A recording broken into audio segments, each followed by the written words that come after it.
भाइयों बहनों नमस्कार। All India anganwadi news channel में आपका स्वागत है। चैनल से जुड़ने के लिए नीचे दिख रहे रेड कलर के सब्सक्राइब बटन पर आपको सबसे पहले क्लिक करना है। फिर साइड में एक नोटिफिकेशन बेल यानी घंटी बन के आएगी, उस पर जब आप दबाएंगे तो 3 घंटी आपको दिखेंगी, जिनमें सबसे ऊपर आल वाली घंटी आप लोगों को दबा लेनी है। भाइयों बहनों स्वागत है आपका all India anganwadi news channel में। आज शाम के इस वीडियो में बहुत ही बढ़िया जानकारी हम लेकर के आए हैं। प्लीज वीडियो को लाइक कर दीजिए और पूरा वीडियो जरूर देखना।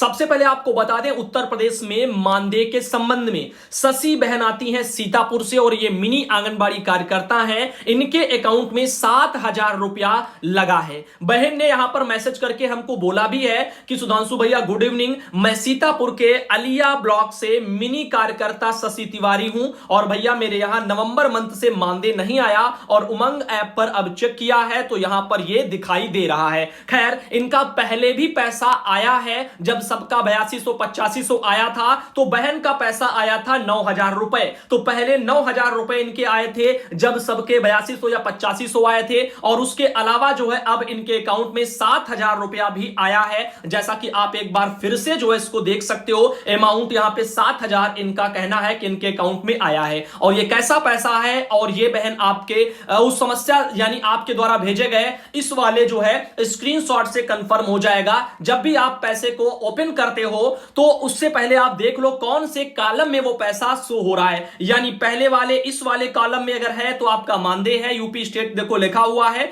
और उसके अलावा नीचे एडिशनल जो है आपका ये मानदेय स्वरूप जो है वो पीएलआई वाला है, और बाकी मुख्यमंत्री कन्या वन्या सुमंगला योजना इस तरह से जो है वो अन्य पैसे हैं। तो आपका पीएलआई का अलग ही अब ऑप्शन जो है शो करता है। अगर पीएलआई है तो पीएलआई के अंदर दिखेगा, अन्यथा अगर ऊपर यूपी स्टेट वाले में है तो समझ जाइए आपका मानदेय है। और वैसे भी आप एक बार इसको कंफर्म कर लेना कौन से जो है आपको ऑप्शन में ये दिखाई दे रहा है, और मुझे बता देना कि ये पीएलआई है या फिर मानदेय है, ताकि कल सुबह के वीडियो में इसको हम क्लियर कर दें। और आप सभी भाई बहन जो वीडियो देख रहे हैं आप भी अपना अपना चेक कर लेना। हो सकता है ना लगा हो, इनका ही पहले लग गया हो, या हो सकता है आपका भी लग गया हो। और बजट के बारे में तो आपको पहले ही जानकारी दे चुके हैं। अभी कुछ दिन पहले बताया था कि बजट जो है नहीं था और बजट आ चुका है, स्वीकृति मिल गई थी, बकायदा लेटर भी मैंने पढ़ के आपको सुनाया था। तो अब उम्मीद करिएगा और कोशिश यही है कि होली से पहले सबका जो है मानदेय उनके खातों में पहुंच जाना चाहिए बहनों का।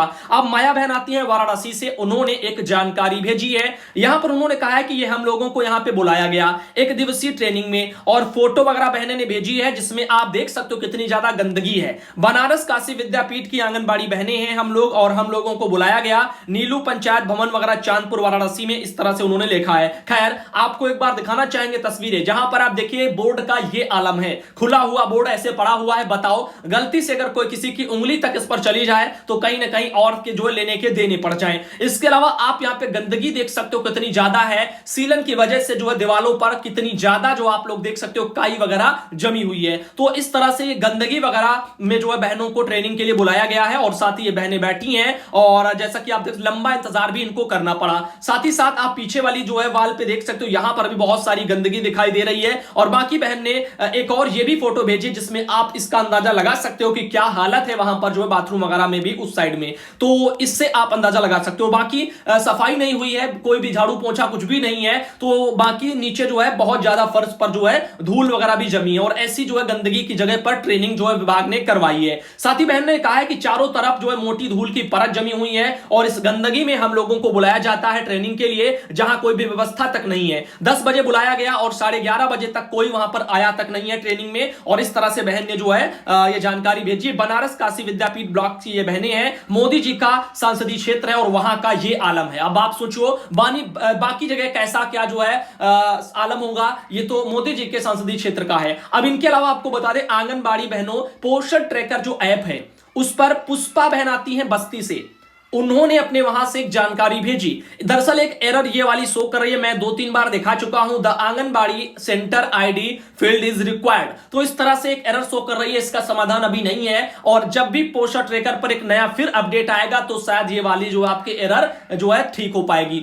और उससे भी जरूरी क्या है कि जब भी एक एरर जो है ठीक हो पाती है, जब भी अपडेट आता है तो दूसरी जो है नए अपडेट में एरर शो करती है। पता नहीं सरकार की मंशा क्या है कि वो जो है आंगनबाड़ी बहनों को उनकी मेहनत का जो 500 रुपया शर्तों के अनुसार है वो शायद देना नहीं चाहते हैं, और बहुत सारी राज्य सरकारें वो भी जो है अपने अपने वहां इसी तरह से बहनों को मानदेय प्रोत्साहन स्वरूप जो है देने की जो घोषणाएं की हैं शर्तों के आधार पर, वो भी पोषण ट्रैकर के कामों को देखते हुए ही है। तो इसी तरह से अब बहनों को पैसे मिलने में भी काफी दिक्कतें आ रही हैं, काम हो नहीं पा रहा है, तो कैसे क्या करें। हेमलता बहन आती हैं इटावा से, और इटावा भी उन्होंने कहा है कि उनके वहां जो उनका ये बेटा है, उनका जो दरअसल बर्थडे था बहन के बेटे का, और इसीलिए जो उन्होंने एक फोटो भेजी है, तो आप सब भाई बहन जो है कमेंट बॉक्स में एक बार हैप्पी बर्थडे इनके लिए जरूर लिखना। अब आगे आप लोगों को ले चलते हैं, एक और खबर दिखाते हैं। योजनाओं के बावजूद जो है कुपोषण के शिकार, तो इतनी योजनाएं जो है चलाई जाती हैं और फिर भी जो है कुपोषण नहीं मिट पा रहा है। इसी चीज को लेकर के गाजीपुर में एक ये इलेक्ट्रॉनिक प्रिंट मीडिया में खबर छपी होगी। लिखा है बाल विकास सेवा पुष्टाहार विभाग की ओर से बच्चों और गर्भ जो है धात्री महिलाओं को दाल, तेल व गेहूं चावल का वितरण किया जा रहा है। विभाग की ओर से जिले को कुपोषण मुक्त करने के दावे किए जा रहे हैं, जबकि गाजीपुर में यहां पर 40,941 कुपोषित हैं और 7,525 अति कुपोषित बच्चे हैं। विभाग की ओर से योजनाओं के बाद भी आज भी 0 से 5 वर्ष के नौनिहाल कुपोषण के शिकार हैं। कोरोना वायरस संक्रमण के कारण बंद चल रहे आंगनबाड़ी केंद्र, इनके चलते बच्चों की समुचित जो है तरीके से देखभाल भी नहीं हो पा रही है। जनपद में 2,947 आंगनबाड़ी केंद्र संचालित होते हैं। बाल विकास सेवा पुष्टाहार विभाग की ओर से मातृ शिशु मृत्यु दर में इसको कम करने के लिए भी कई वर्षों से आंगनबाड़ी केंद्र संचालित किए जा रहे हैं। आंगनबाड़ी केंद्रों के माध्यम से अति कुपोषित और कुपोषित बच्चों के अलावा गर्भवती धात्री महिलाओं के देखभाल के लिए आंगनबाड़ी वर्कर को जिम्मेदारी सौंपी गई है। 0 से 6 साल के बच्चों को चिन्हित करने के साथ उनका वजन करना होता है। केवल वजन करने से कुपोषण नहीं मिट जाएगा, और यहां पर एक चीज और ध्यान देना, बच्चे चिन्हित करने से भी जो है बच्चे सुपोषित नहीं हो जाएंगे। जो भी राशन पानी जो आता है वो वर्करों के हाथ में तो अब रहा नहीं है। काफी जगह धांधागर्दी चलती है, समूह वाले जो है उनको चीजों को नहीं पहुंचाते हैं। काफी जगह ठीक ठाक है तो वितरण कर देते हैं, लेकिन बहुत जगह मानकों की अनदेखी समूह वाले कर रहे हैं, जिसके कारण भी दिक्कतें होती हैं। और कहीं कहीं समूह वाले अच्छे हैं, आंगनबाड़ी वर्कर अच्छी हैं, तो बाल विकास विभाग के अधिकारी ही जो है घपलेबाज हैं। अभी आपने देखा था लाखों का जो है कच्चा राशन जो है सीडीपीओ ने बेच दिया था। इस तरह से हमारे विभाग के भी भ्रष्ट लोग जो है वो भी जो है यहां पर दीमक की तरह इन चीजों को चाट रहे हैं, जिससे आंगनबाड़ी के नौनिहाल वो कुपोषित होते जा रहे हैं। और इसीलिए जो और जिम्मेदारी बस कहने के लिए कह दी जाती है कि आंगनबाड़ी वर्कर पर है, जबकि जो है अब आंगनबाड़ी के हाथों में तो सरकार ने कुछ नहीं रखा, उल्टे कामों को और ज्यादा जो है डाल दिया। और काम ऐसे है जो हमारे विभाग के हैं भी नहीं। स्वास्थ्य विभाग के काम, उसके अलावा बीएलओ वाले काम, चुनाव ड्यूटी वाले काम, तरह तरह के जो काम है उनमें बहनों को लगा रखा जाता है, और जिसके चलते बच्चों का जो है जो एक विकास करना है उनका, यानी सुपोषित उनको करना है, जिसके चलते बहनों को जो है दिक्कतें आती हैं और वो उन चीजों को अच्छे तरीके से संचालित नहीं कर पाती हैं। इधर बात करते हैं, शिव कुमारी बहन आती है जौनपुर से, और उन्होंने अपने वहां से कहा है कि घर घर नहीं पहुंची पर्ची तो बीएलओ पर होगा केस। इस तरह से एक आर्टिकल इलेक्ट्रॉनिक प्रिंट मीडिया में छपा है श्रावस्ती जिले में। यहां पे कहा जा रहा है कि रविवार को जिले की दोनों विधानसभाओं का मतदान होगा। मतदान के लिए वोटर पर्ची वितरण की जिम्मेदारी बीएलओ को सौंपी गई है। जिलाधिकारी ने सख्त चेतावनी दी है कि यदि घर पर वोटर पर्ची नहीं पहुंची तो संबंधित बीएलओ पर एफआईआर दर्ज कर दी जाएगी। जिला निर्वाचन अधिकारी नेहा प्रकाश ने निर्देश दिए कि बीएलओ की ओर से घर घर मतदाता पर्ची का वितरण किया जाए, जिसकी नियमित समीक्षा रिटर्निंग ऑफिसर की ओर से की जाएगी। और बीएलओ के स्तर से पर्ची वितरण में शिथिलता पाए जाने पर मतदान दिवस पर वोटर पर्ची से मतदाताओं के वंचित मिलने पर संबंधित बीएलओ का उत्तरदायित्व निर्धारित करते हुए उनके विरुद्ध सुसंगत धाराओं में मुकदमा दर्ज कराया जाएगा, जिसके वह स्वयं जिम्मेदार होंगे। वहीं पर्ची वितरण के पर्यवेक्षण अधिकारियों का भी उत्तरदायित्व निर्धारित किया जाएगा। उन्होंने बताया कि मतदान दिवस के दिन सुबह 5:30 बजे जो है मॉक पोल प्रक्रिया, 7 बजे वास्तविक मतदान अनिवार्य रूप से शुरू हो जाएगा। यह सुनिश्चित किया जाए कि भारत निर्वाचन आयोग के आदेशानुसार 60% मतदान स्थलों पर वेबकास्टिंग कराई जाएगी। उन्होंने निर्देश दिए हैं कि भारत निर्वाचन आयोग के द्वारा नियमों और कोविड-19 गाइडलाइन का 100% अनुपालन सुनिश्चित कराया जाए।